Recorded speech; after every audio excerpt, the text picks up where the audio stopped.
Díomh cárte éon amadí. Fáilte go dtí Babhta a chéad de mo léirmheasanna an gcluiche idir Bohemians agus St. Patrick's ar dúis. Ba almost all-in a chlár an gcluiche Bohemians do Billy Young. Riamh an gluiche, leabhar mé le feirde cuid St. Pat's, ba bhaith leis bua dá cúil in aghaidh cúil amháin. Agus dúirt sé scóráil Bohemians ó chic cnúin, ach scóráil St. Pat's ag deireadh na gcluiche. Fanoméid. Dó St. Pat's. Sa chéad le, litróid rialtha ag Bohs agus Pat's go maith. Bhí Bohs agus Pat's ag cheana go maith sa chéad le. Sa 3 cic pionóis.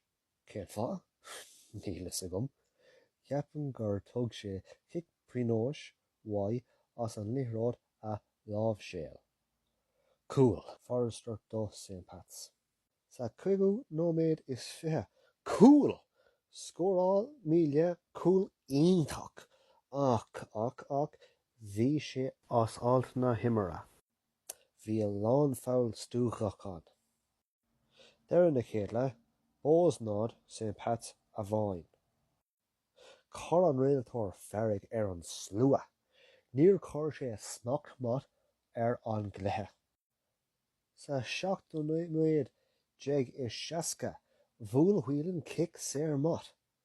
Níor chur Pat's brú ar son an dara cúil.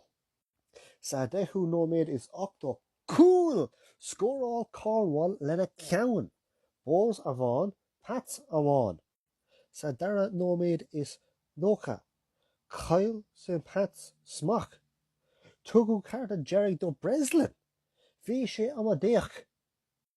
Cá sé líróid ar siúl.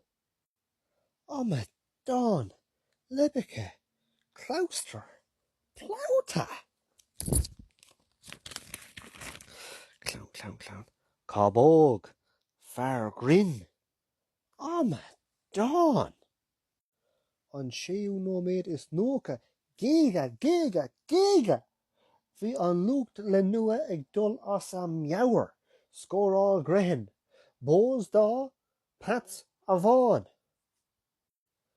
Deire an dara leat. Bohs dá cúil agus St. Pat's cúil a bháin. Ach le fear de cuid St. Pat's. Dúirt sé Pat's dá cúil agus Bohs cúil a bháin. Ní lisigh gom. Ar an nós. Léic na himire huileann. Tar éis an gcluiche, leabhar mé le fear de cuid St. Pat's. Arís, dúirt sé buaithmid an srá.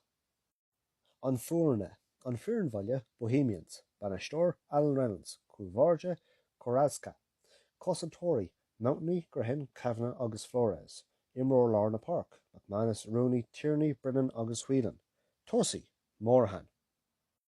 Na Cortóirí, St. Patrick's Athletic, Banastóir, Stephen Kenny, Coolmharge, Anang, Cosantóirí, Solberg, Redmond, Hoare agus Breslin, Imróir Lárna Park, Lennon, Forrester agus Levy, Tosi, McLennan, Melia agus Ebozudi.